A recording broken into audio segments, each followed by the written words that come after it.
Now I'd like to introduce Dr. Jerry Nickelsburg, who comes to us from the UCLA Anderson Forecast. The Anderson Forecast is the most widely followed in the state and has been unique in accurately predicting many of our state's economic fluctuations. Jerry has presented here several times and always enjoys doing some mushroom hunting while he's up here. With all of the rain we've had, this must be the best year ever for mushrooms.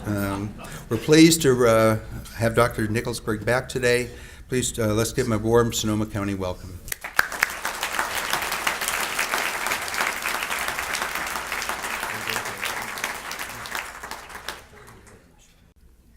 Great. Well, it's a pleasure to be back here again. Always enjoy coming to Sonoma County. And, in past years, I've thought about kind of what I wanted to say. This year, I think about what I don't want to say because there's so much going on, right? And we're just hearing about this every day. Border tax adjustments, 35% tax on Toyota Corollas, which you can't actually legally do, but the tweets of the day and the pundits having a field day, and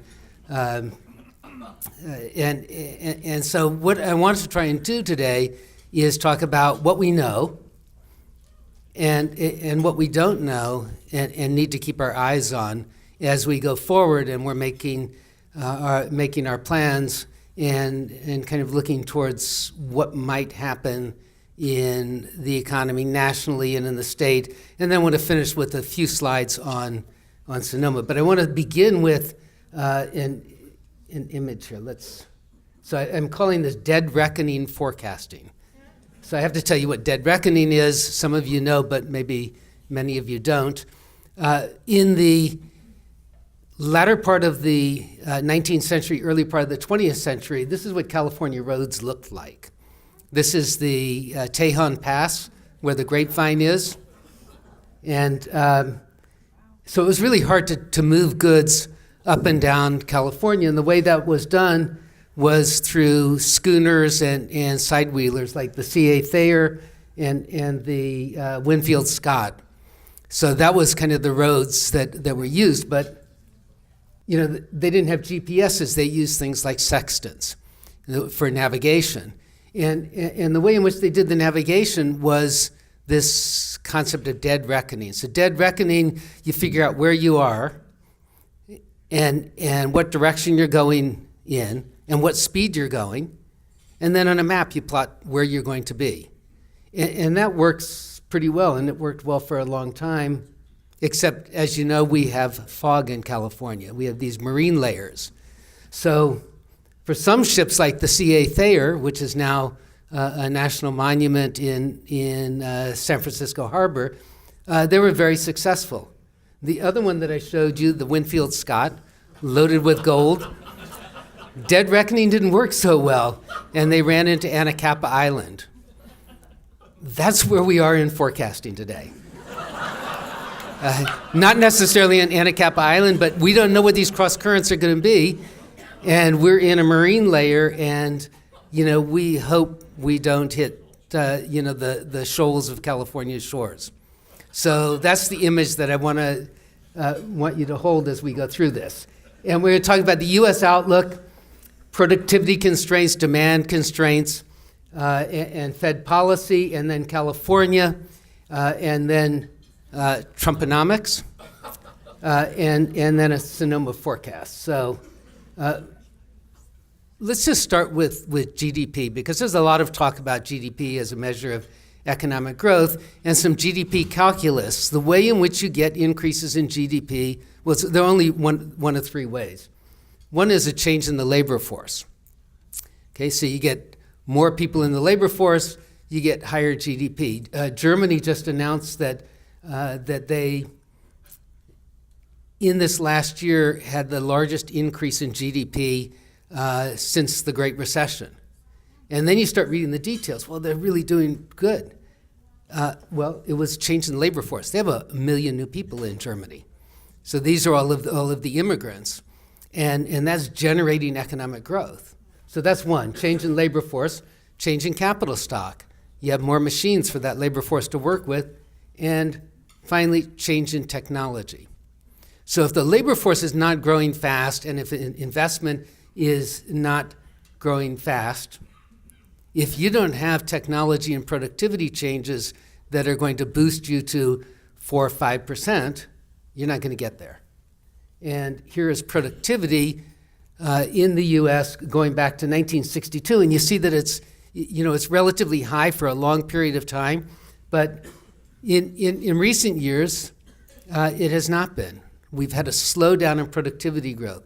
Economists have been looking at this, making up stories as to why it's happening, but we really don't know. But what seems to be the case is that productivity comes in fits and starts. It's not something that you can kind of dictate.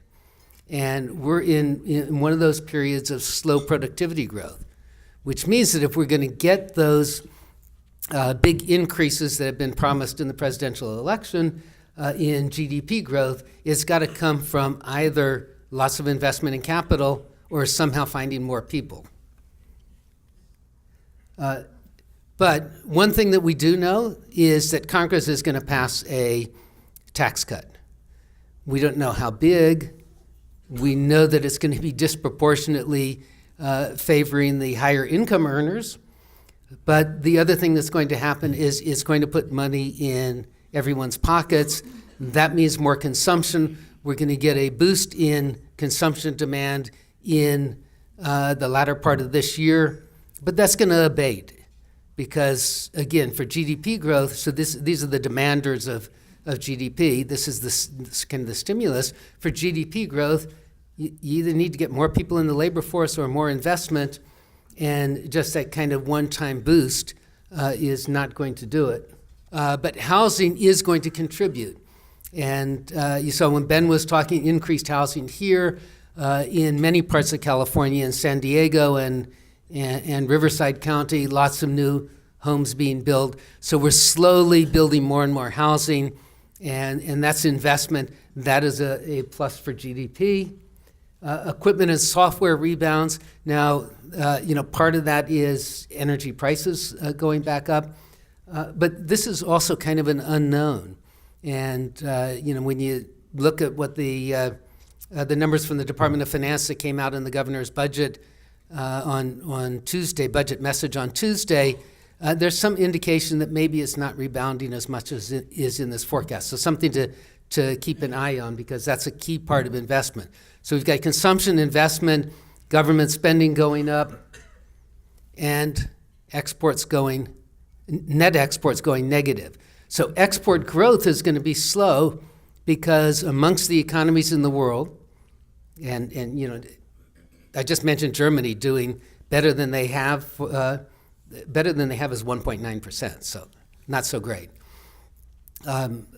So the rest of the world growing, but growing slowly, that demands our exports. But we're going to be growing a little bit faster in 2017. And what do we do as consumers when we buy things? We buy a lot of consumer goods from abroad. So imports are going to grow much faster than exports. And that's a negative on GDP. So this is our GDP forecast that we get up here, with this boost in late 2017, but we come back to basically a 2% economy because you need increase in labor, increase in capital spending, or productivity, and none of those have kind of any real momentum to change the dynamics of this 2 to 3% economy that we've been in for some time now.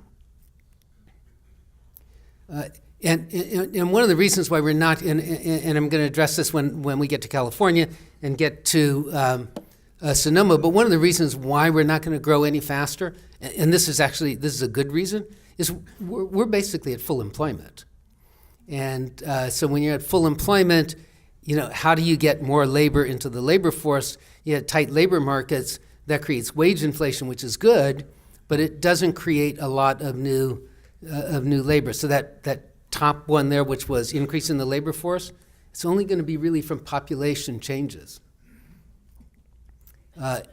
And that puts the Fed in a tightening cycle. So look for the Fed to continue to increase interest rates because we're going to have wage inflation, and so prices will be going up. And the Fed is also trying to normalize interest rates now.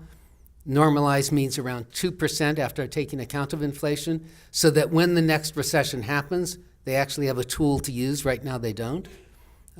They can lower interest rates by 50 basis points, but we've seen that doesn't do much. So they want to really move the interest rate up, and you can look for that to happen. But there are 2 openings on the Federal Reserve Board of Governors, and Janet Yellen's term as chairman is up in January, I believe it is, of 2018. So our new president may really change what goes on with the Federal Reserve. So that's something to look at and keep our eye on. Okay, so the dead reckoning forecast for the U.S. economy continues to grow. Investment rebounds somewhat. Full employment causes wages to increase. Unemployment and inflation reach or exceed Fed targets. But to get to a much higher GDP requires inducing more people into the workforce and inducing more business investment. And perhaps the promised Trump stimulus does this, but perhaps not. So that's kind of the fog there that we're trying to negotiate. So let me talk about California for a few minutes. These 2 lines represent employment in California. The bottom line is total number of jobs. So that's payroll employment. And if people have 2 jobs, then they're counted twice here. The top line is total employment. And it is larger because it includes agricultural workers, it includes the self-employed, it includes people who are employed in family businesses. And as you can see the dip at the recession, right? And then solid growth in California all the way to today, where we're 7.5% higher than our previous peak. And in terms of number of people employed in California, 8.2% higher. So we are at record employment levels in California. And, every once in a while I get a call from a reporter in Texas or Florida or something. Our governor is going to come and take jobs from y'all in California because your state is such a mess. And I say, why don't you look at the numbers? We have record employment here, and we've been growing faster than you guys for the last 8 years. So I'm not sure what you're talking about or what your governor is talking about. Okay, so one of the key industries in California is logistics. This is seaport traffic and through our 3 major ports, Oakland, Long Beach, and Los Angeles. And those are imports. And that goes back to what I was saying about net exports going negative. Imports are increasing because we in the U.S. have more income, and we're buying more goods and we're buying more foreign goods. But if you look at the bottom line, that's exports.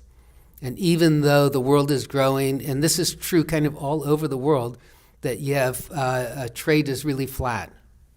Okay, and home building in California, just like in the U.S., it's kind of slowly increasing, and we expect it to continue to increase to get to about 120,000 units per year. That's only where we were in the late 90s, and it only kind of takes care of natural population increase. So, the notion that we're going to have a lot more housing that's going to increase affordability in California, that's not going to happen. But we are going to have more housing, and we're going to have more building and more construction jobs. So there's this question of full employment. And is there a slack labor force? And the way that I like to look at this is by looking at not the unemployment rate, because the unemployment rate is a count of the number of people who say they're looking for a job or did in the last month, divided by the total labor force. So that's those people plus those who are working. And those numbers are kind of a little squirrely because they're done by a survey. So somebody from the government calls you and says, did you look for a job last month? Let's see, I went fishing. I think that counts. Yes, of course. So, you've got this, are you going to answer, no, I'm not looking for a job. I went fishing. Why would I look for a job? So you get, a lot of errors in these numbers. But the employment to population ratio, those are people who, you can identify because they're paying taxes, and so those are real numbers. So this is the employment to population ratio in California of prime working 18 to 64. You'll see in the national statistics they'll go out to 105, or that's just sort of above age 16. And I think there's a woman who lives in Morro Bay who's 105. I don't think she counts in this. I just don't think there's any labor market activity that's going to draw her into the labor force. So I stop it at 64. And this is California, and there's a downward trend. Now, in the U.S., it doesn't turn around like this, but in California, it does. And looking at this, if you say, well, okay, so are we back to 2007? That's sort of at the peak in 2007. It's a little bit low, but the answer is no. But what's that gap? Well, that gap is only a few more months of job growth. So we're just about there. But we have an aging population, and if you adjust for demographics, well, we've long passed that, right? So we are somewhere in the neighborhood of full employment in California. So the implications, full employment for now, slower growth, but solid growth in a constrained economy. So the labor force and housing is going to constrain our ability to grow because housing is expensive here, and that's a deterrent for people moving in. Growth in the U.S. economy and the California-specific impacts give us the speed for our dead reckoning forecast, which looks like this, which is slowing growth, but still better than the U.S., and unemployment rate about 5.2%. We typically are higher than the rest of the U.S. because we have a younger labor force, and they tend to turn over more as they experiment with different kinds of employment and going back to school and so on. Population growth about 1%, and we get housing permits up to about 120. But as you know, in California, the marine layer comes in and clouds the forecast. So let's look at some of the proposals that are sitting out there. One is deportations. So in the first interview that the president-elect did after the election, he said, we're going to be deporting millions of people. Well, and he said criminals. There are not that many out there. But if you want to get those numbers up there, where are you going to look? You're going to look where you have concentrations of undocumented, right? And you might look in areas where there's sort of this, where you receive the most votes. So what does that mean? That's agricultural America. It's rural America. This chart is for the U.S. as a whole, and what I want you to look at is the blue at the bottom. That is the proportion of agricultural workers, ag workers who are working in harvesting, who are undocumented. For the U.S. as a whole, it's about 50%. For California, it's higher. Okay? So were this to occur, that's going to have a real kind of serious impact here in California. But there are sanctuaries all over the place. There are sanctuary states like California, and so the federal government is not going to be able to rely on local law enforcement as an extension of the INS to figure out who these people are. And the system is completely clogged. Fox News reported that 65% of all federal prosecutions today are deportation prosecutions, which is just astounding that the federal judiciary is, has that proportion. We're deporting about 300,000. That's what the pipeline is. There's a 500,000 backlog. So how are you going to raise those numbers? I think that's the question. If you really were going to do it, you need to hire judges. You need to hire all the lawyers and maybe buy wigs.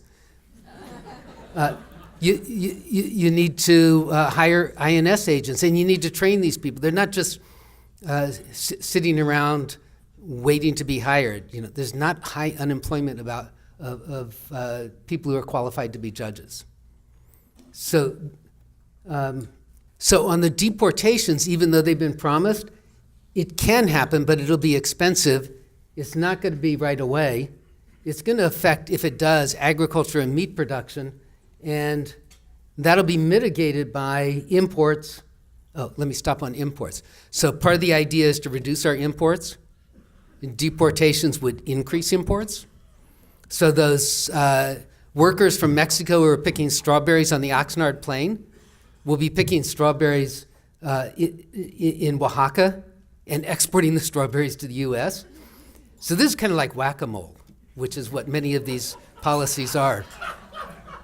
But we'll get more overtime, and there'll be a small increase in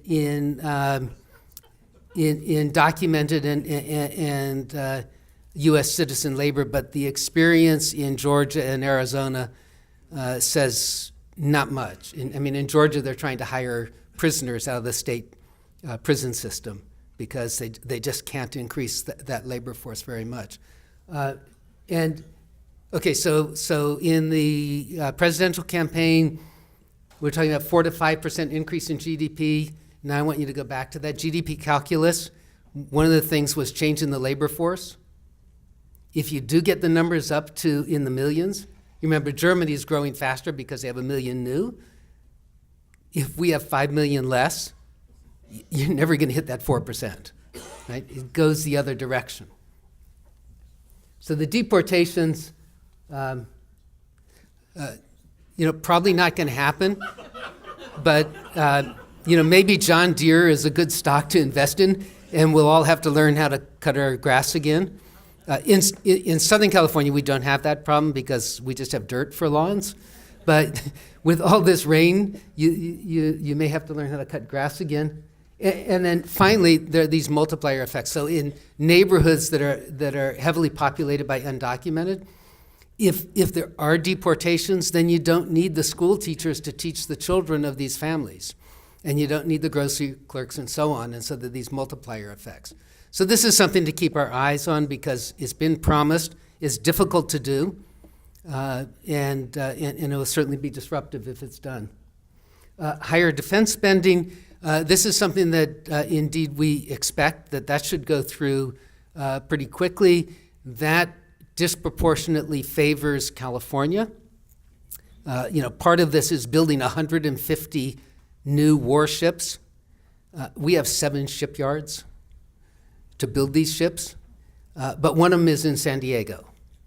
And so, and what is missing in terms of tweets about the F-35 notwithstanding, what is missing are defense durable goods, sophisticated equipment, and that really turns to what California does.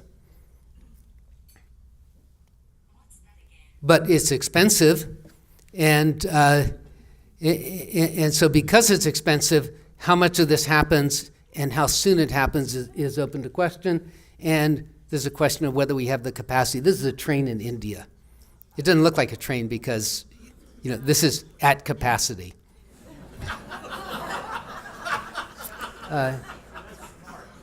Okay, so that's Bart. Oh, Marx, smart train. Well, see, if you get all those people on the train, the price per passenger goes down, right? So it's affordable commuting.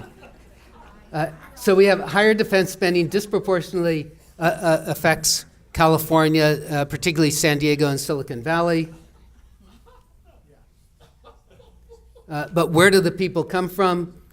Not the unemployed, because they're not there but higher wages, which will bring in recent retirees coming back as consultants, and domestic migration. So that will bring more high-skilled people to California. Infrastructure spending. We have lots of things that you can spend in California. Actually, it's San Francisco, but but I think you can find that in many places. So there's lots that we can do here. It turns out that California over the last 10 years has been one of the leading states in infrastructure maintenance and new infrastructure. So that tells you what's happening in the rest of the country. But we're loaded with sanctuary cities. You saw that map before. And this was in the campaign, which said, as your president, I will defund sanctuary cities. So maybe we don't get infrastructure, except that it's going to be expensive. And this guy has got to deal with these people, except for Stephen Colbert. He ended up in the picture.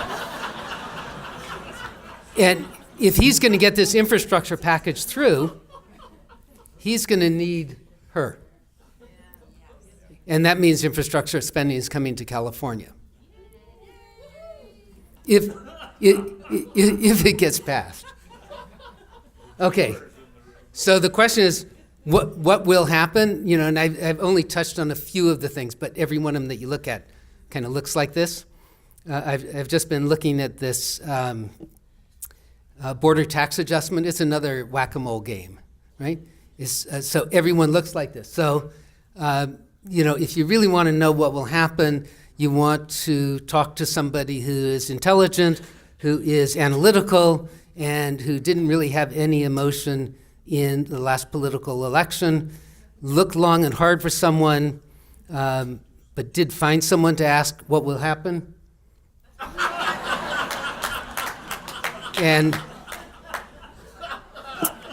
But if you look at the numbers and kind of the numbers that I've shown you, we're probably okay for the next year or two. On the other hand, when the nominee for Secretary of State says that we may blockade China, there's more uncertainty there, right? So I think that's probably the right answer. Okay, so that brings us back to our dead reckoning forecast. This is our best estimate, but there are cross currents. And we really have to keep our eye on the cross currents and how this forecast may indeed be wrong. Okay, so let me, in the time remaining, talk a bit about this region, the regions of California. This is job growth in the last 12 months. The rust brown there is the U.S., that's for the Rust Belt. The blues are all California regions, and that's Sonoma. Now, last year when I showed this chart, Sonoma was way over on the left. Right? So what's going on? Well, that's what's going on. That's a chart that Ben showed you. The unemployment rate is really low. It's hard to grow fast when you don't have the people. Let's go back to that GDP. You have to have, if you're going to have fast growth in employment, you have to have people that are going to be employed. And if you're at full employment, it's pretty hard to grow fast. I mean, that's good news. You want to be at full employment, right? So fast growth isn't the objective, but full employment is. That dashed line there is 100% recovery from the recession. Sonoma's again in green, and kind of right in the middle, but at record employment levels. And as Ben mentioned, this is a county, which I think all of you know, this is a county in transition. So these are the sectors that have fully recovered, and in red are the sectors that have not. One thing that is really interesting about Sonoma is that non-durable goods manufacturing has more than recovered here. And we just heard about the expansion of the Russian River Brewery, more non-durable goods manufacturing jobs.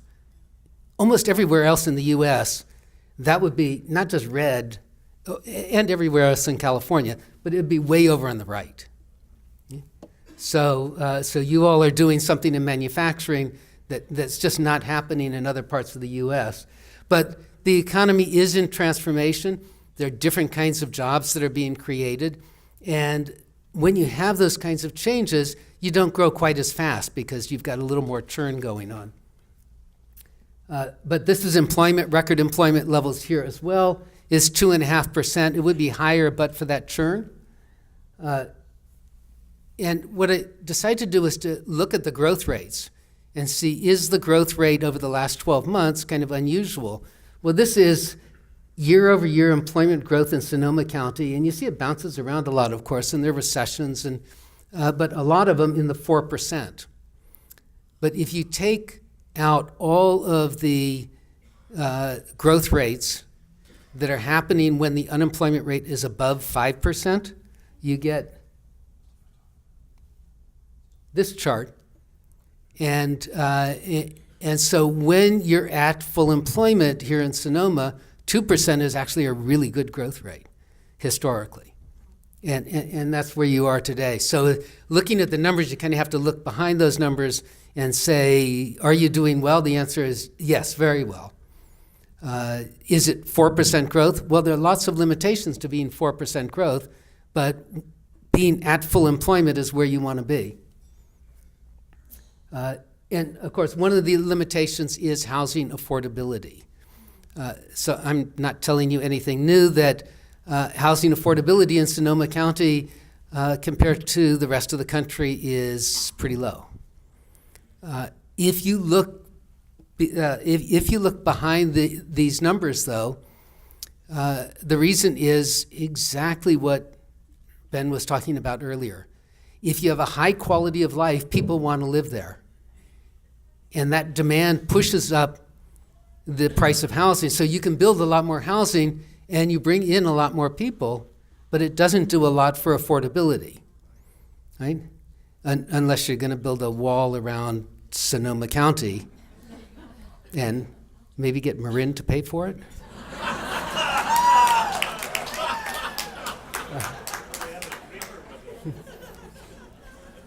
So the Dead Reckoning forecast, continued solid growth.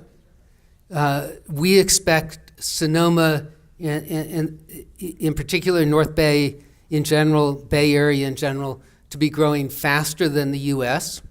and faster than California. But it's going to be slower growth due to full employment. So again, not a bad thing. That's a good thing. That's where you want to be.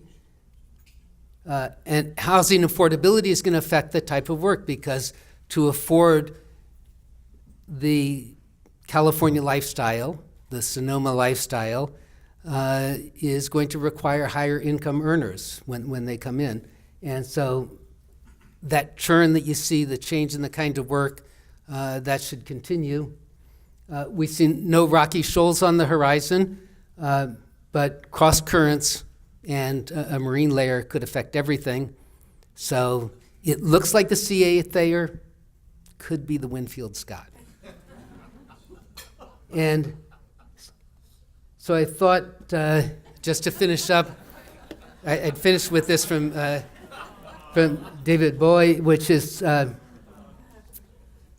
just read the last two lines. You can, everyone knows this song, but it's, I'm floating in a most peculiar, this is what forecasters are doing today. I'm floating in a most peculiar way, and the stars look very different today. So next year following, probably pretty good, but there are lots of wild cards here, and we hope we avoid those shoals.